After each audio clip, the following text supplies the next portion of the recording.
Sziasztok! Üdvözlök mindenkit a Csajok a Motoron YouTube csatornáján. Én Kira vagyok, és a mai videóban egy Kiwi X-Lite 125-ös motorkerékpárt szeretnék nektek bemutatni. Tartsatok velem!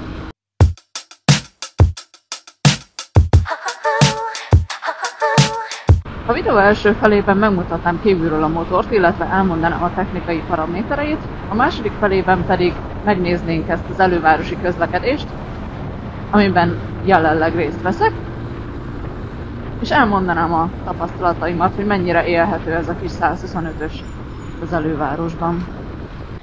Na hát kezdjük is először a motor külcsinével, megmutogatom így körbe a kis gépet, hogy hogy néz ki.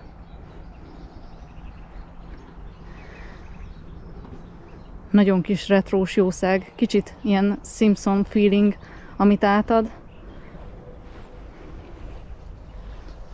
De nagyon kis komoly ránézésre.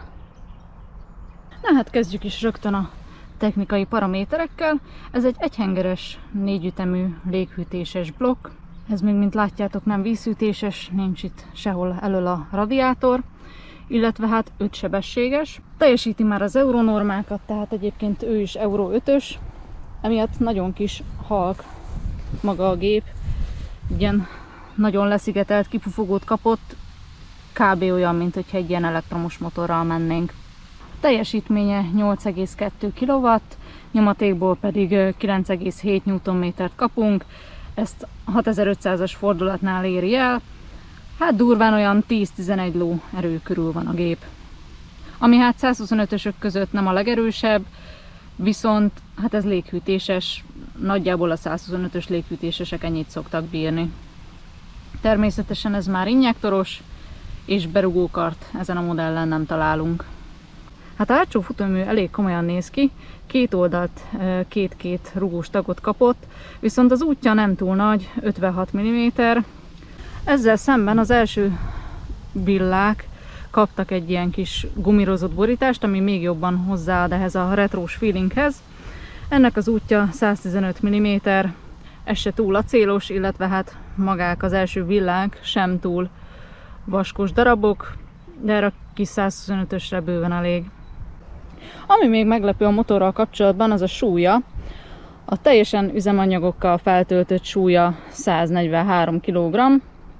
Ez a gyakorlatban egyáltalán nem érződik, de ezt majd úgyis bővebben kifejtem a menet közbeni tapasztalatoknál. A tankja egyébként 16 literes, és ezzel a 2,5-es fogyasztással hát egy olyan 350-400 km simán el lehet vele rötyögni.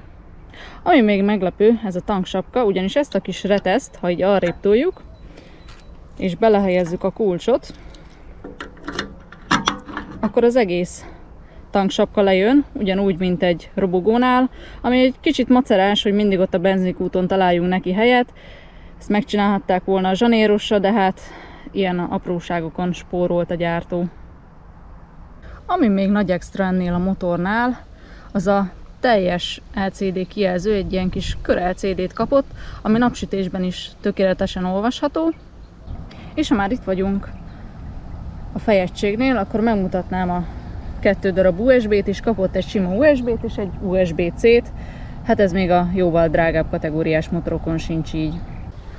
Ami még kifejezetten hozzádob ennek a motornak a stílusához, azok a kis kerek lámpák. Szerintem nagyon stílusosak, tök jó látni benne, és nagyon illeszkedik ehhez a motorhoz.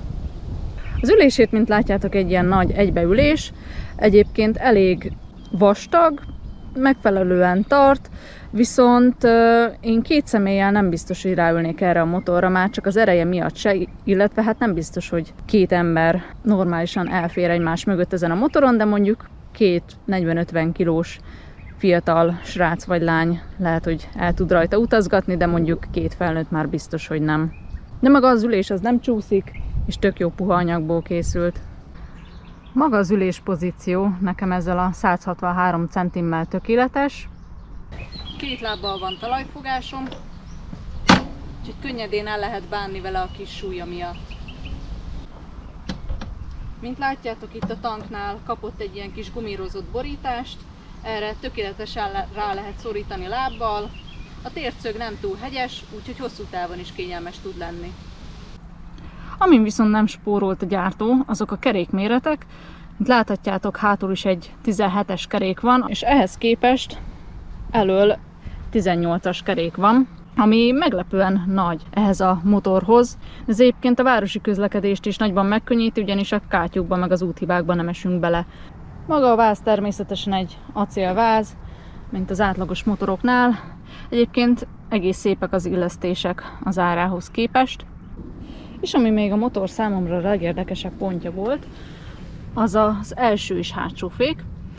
Az első tárcsa az 276 mm, és látjátok, hogy két dugattyús, ami azért van, mert az első féknyerekből a gumifékcső elmegy hátulra, ugyanis az első az kombináltan fékezi a hátsót is. A hátsó tárcsa viszont csak egy dugattyús, úgyhogy viszont a hátsó az meg nem segít be előre. Ami viszont vonzóbbá teheti a fiatalok számára ezt a motort, az, hogy ez is teljes első fényszórót kapott, illetve az indexei is ledesek. Mindjárt be is indítom a motort és meg is nézzük. Egész jó fénye van így nappal is, de este is tökéletesen jól látni vele. És talán a legfontosabb dolog az az ár, ugyanis miért venne az ember egy kínai 125-ös motort? Hát miért is neha az ára miatt?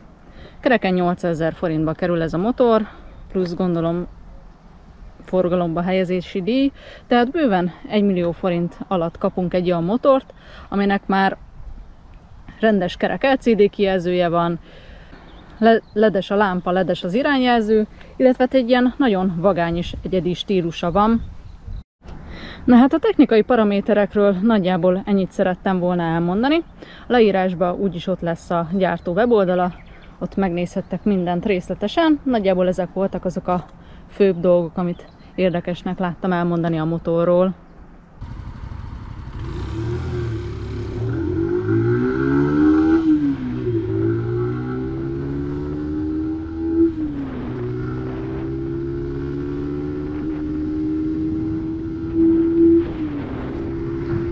Hát itt láthattatok most egy teljes gyorsulást. Nagyjából ez az a sebesség, amire képes a kis motor elindulni lámpától. Ez pontosan arra elég, hogy az autósoktól azért meg tudjunk lógni, tehát hogy ne tartsuk föl a sort, lámpánál előre tudjunk menni. Viszont utána ne lepődjünk meg, hogyha 300 méter múlva utolér a sor. A motornak a végsebessége nem sok, alattam 110-et mutatott az óra maximum, viszont arra már rájöttünk, hogy az órája egy kicsit csal, ugyanis amikor nekem 65-öt mutatott, akkor a mellettem menő motornak a műszerfala pedig ilyen 53-55 körül, úgyhogy elég sokat csal. Amikor olyan 110-en mehettem, akkor a valóságban nagyjából olyan 95-ös tempó lehetett, úgyhogy ezzel én autópályára nem mennék föl, mert nem hiszem, hogy olyan jó egy kamion mögé beszorulva menni. Illetve hát, hogyha van egy kis emelkedő az útban, akkor ez még jobban megnehezíti a motornak a gyorsulását, illetve a végsebességét. Alapvetően egy nagyon kis könnyű és agilis motorról kell, hogy beszéljek. Látjátok, tökéletesen elférek a sorok között. Illetve hát mivel ilyen könnyű a súlya, úgy egyáltalán nem okoz problémát az, hogyha hirtelenjében arrébb kell ugrani vele, arrébb kell rakni. Ezt mondhatnám parkolás szempontjából is, mert nagyon egyszerű tologatni, de mondhatnám akár így városba is, amikor a sorok között öttel kell lábbal átolni, mert annyira nincs hely. Beszéljünk egy kicsit a futóműről. Hát a rugóutak nem túl nagyok, és ez hát érződik is a motorom. Ugyan nem veri le a vesémet, annyira azért nem vészes a szituáció, viszont azért viszonylag kemény a futómű, és hát a nagyobb kátyukat, úthibákat nem nagyon tudja kimozogni.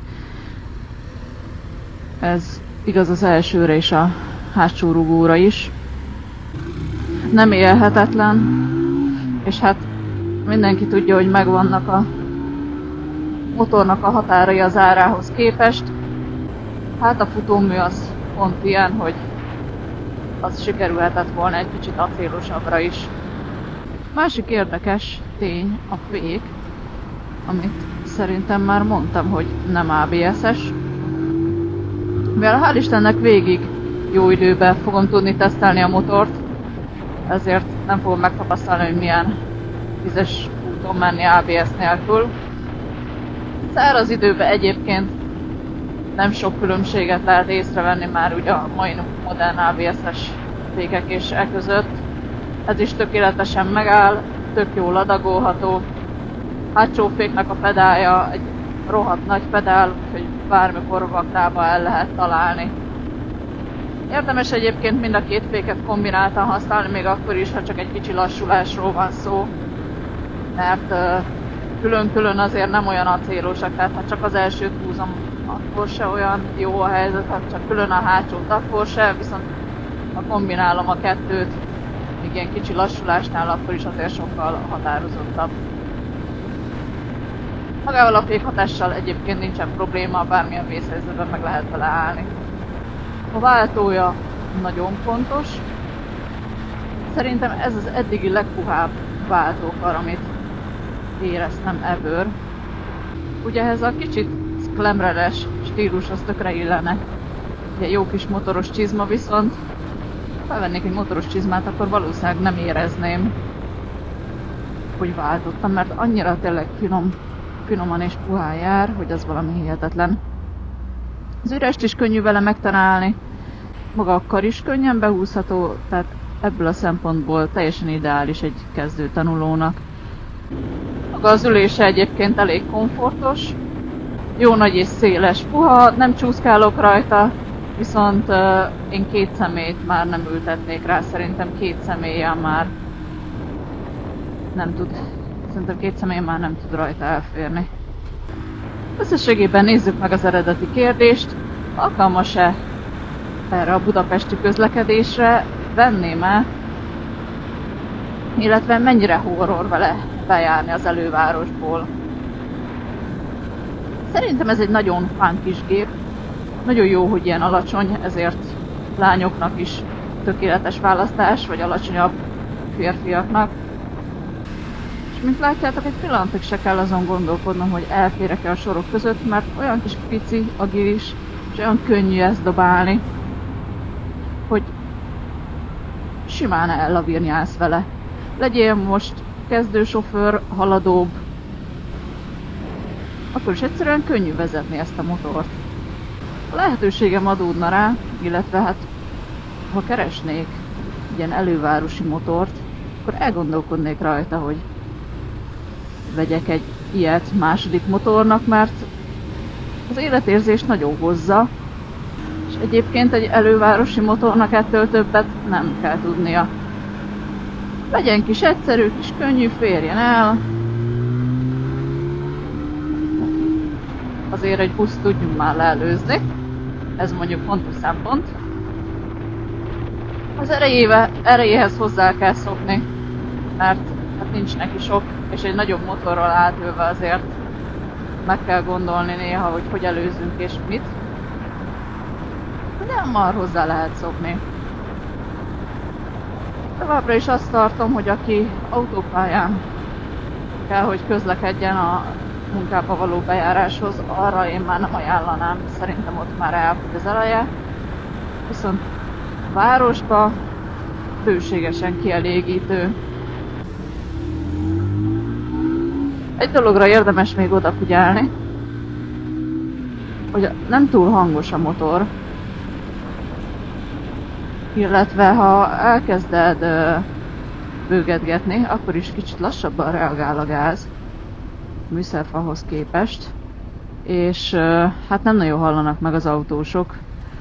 Tényleg kicsit néha olyan, mint hogyha egy ilyen elektromos motorral mennénk. Persze, hogyha megvan neki a fordulata, akkor azért lehet hallani a hangját, de ha nem akarod mindig üvegen tekertetni, akkor azért nem olyan hangos, és jártam már úgy, hogy valaki rám húzta a kormányt, vagy rám akarta húzni, mert egyszerűen nem hallott, hogy ott vagyok mellette.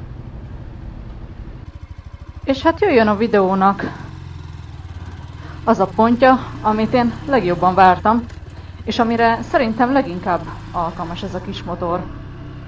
Tételezzük fel, hogy valaki megveszi magának ezt a motort, és egész héten bumszlizik vele a városba, megy a sorok között, dugózik. Majd aztán eljön a péntek délután, és azon gondolkodik, hogy ki kéne egy kicsit menni a természetbe. Hogy hát most én is így teszek,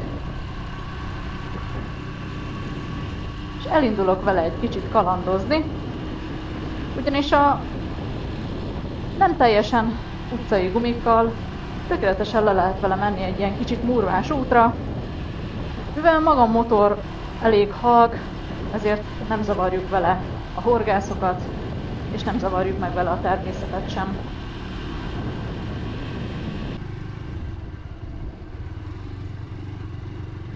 És hát meg is érkeztünk a Dunapartra. Halljátok, vagy nem halljátok a motor hangját? Ha behúzom a kuplungot, akkor szinte teljesen csendes.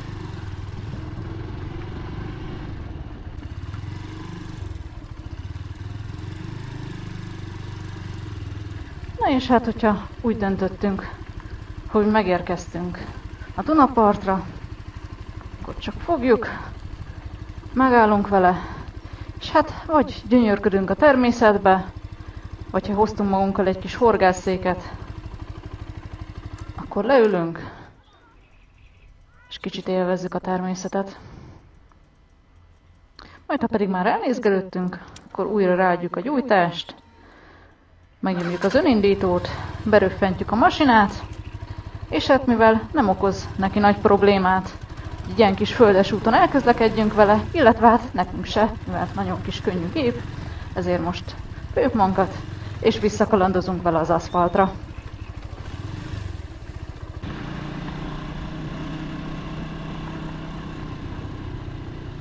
És hát már vissza is értünk az aszfaltos útra.